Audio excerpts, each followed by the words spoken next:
The readings associated with this presentation provide a nice high-level overview of the various research approaches in social science.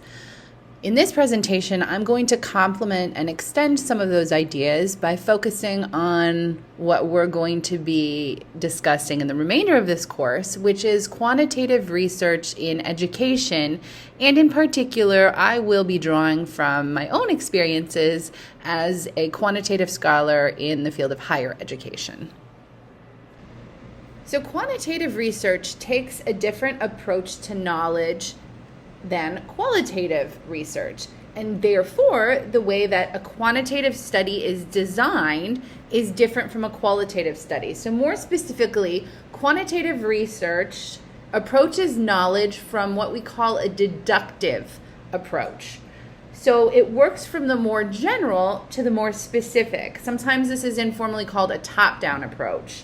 So we might begin by theorizing or thinking about a topic of our interest, and then we kind of narrow that down to more specific hypotheses that we can test. And then we narrow that even further down when we collect observations to test that hypothesis, which eventually leads us to be able to confirm or not our original theory, right? So that's deductive reasoning, and it's aligned with quantitative research. And so our quantitative studies typically follow that type of process within our designs.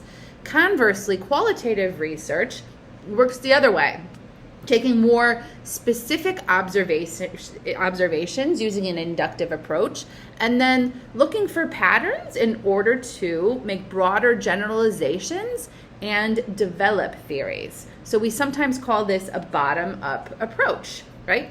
And so in terms of examples of how this reasoning looks different in actual education research, let's use digitalization as an example. Let's say, that's your topic of interest, and maybe you want to test a hypothesis that technology increases student engagement in the classroom. So you're theorizing already that in building a hypothesis that you think students are engaged in the classroom differently, maybe in an online versus a face-to-face learning environment. So then you would collect data to test out those hypotheses. So that's more of a deductive approach, right? Saying, this is my hypothesis that technology increases student engagement in the classroom, and so now I'm going to collect data to see whether or not that hypothesis is correct. And then conversely, maybe, in digitalization again, let's say you're like, oh, hey, I see, I'm really interested in just exploring how students experience learning management systems. I don't really know whether or not online learning is different, or has students have different experiences in those types of learning environments compared to the traditional face-to-face classroom.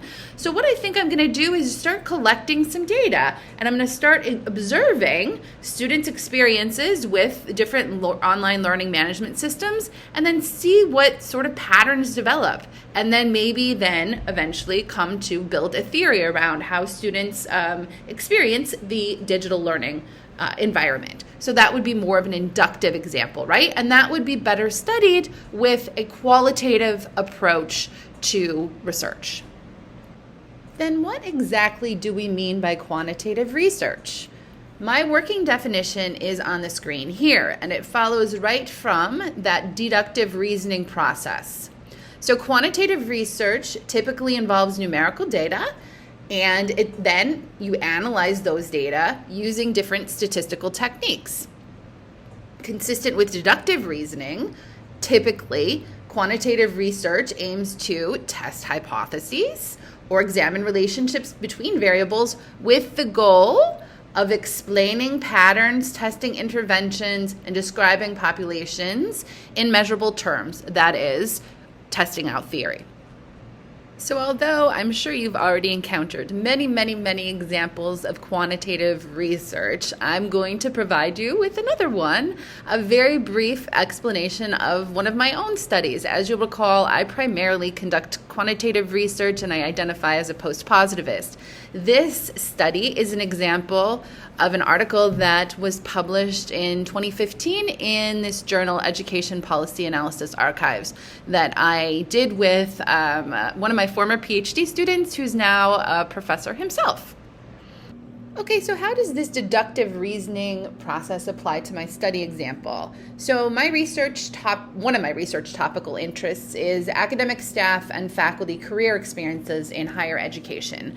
For a lot of reasons I'm not going to go into right now. So that becomes a step maybe even before the testing out theory. But anyways, when I was reading on this subject, I came across an article by a colleague from the University of Southern California, Adriana Kazar, who was critiquing how many studies of academic staff in the United States take what's called a deficit approach to their appointment type when studying backgrounds and accomplishments. So, in other words, studies comparing staff like lecturers to an assistant professor, to a full professor, assume that lower status rank equals less qualified.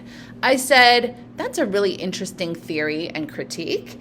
And I agree with her, actually, and I hypothesize that in the United States, due to overproduction of PhDs and other reasons, I would also agree with her that there are not many differences between academic staff backgrounds and productivity. And so there was the theory, there was my hypothesis, and then I was like, okay, now I need to get some data to test that out. And I used a secondary data set that's collected of academic staff in the United States by Harvard University and tested that out.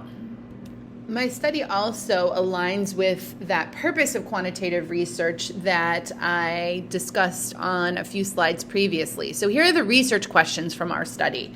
And as you'll recall, the purpose of quantitative research is often to explain patterns, test interventions, or describe populations in measurable terms.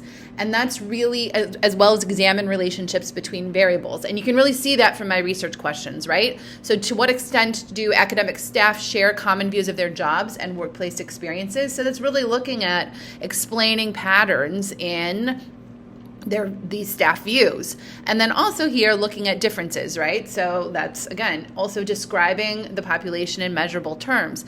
And then my second research question here, again, looking at relationships between variables. That's often a purpose of quantitative research. So how do working conditions and job characteristics influence? So that's a relationship word, right, between the two variables. And the second variable is academic staff organizational commitment. And then again, we looked at sort of whether or not that relationship differed according to academic status appointment type. I'm not going into the details of the study itself, but again, I want to emphasize the alignment for quantitative studies between how one thinks about the design approach and process, as well as aligning one's research questions with that framework.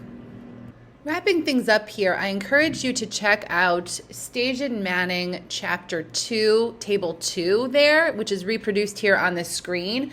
I think it does a nice job of summarizing how the various paradigms align with different research, reasoning, and methodological approaches. I also want to note, actually, that their table separates out how a critical perspective and critical research can be thought of independently. So unlike constructivism, which typically uses qualitative research approaches and inductive reasoning, as well as positivists or post-positivists, who typically use deductive reasoning and quantitative research approaches, both methodologies can fit into a critical paradigm. So that's something I want to also point out as we wrap things up here. So as I leave you, I want you to think about how this idea of a quantitative approach maybe relates to your own research interests. So maybe what are the strengths of using a quantitative approach to studying your topic of interest, perhaps digitalization in higher education? And then also think about, are there research questions around your topic of digitalization in higher education that require a quantitative approach? Or are there others that maybe you must study using qualitative inquiry? And then again, thinking about your work, maybe can you think of a situation in your own context, perhaps Ethiopian higher education, where quantitative research could help to inform policy or practice related to your topic of interest, in this case, maybe technology.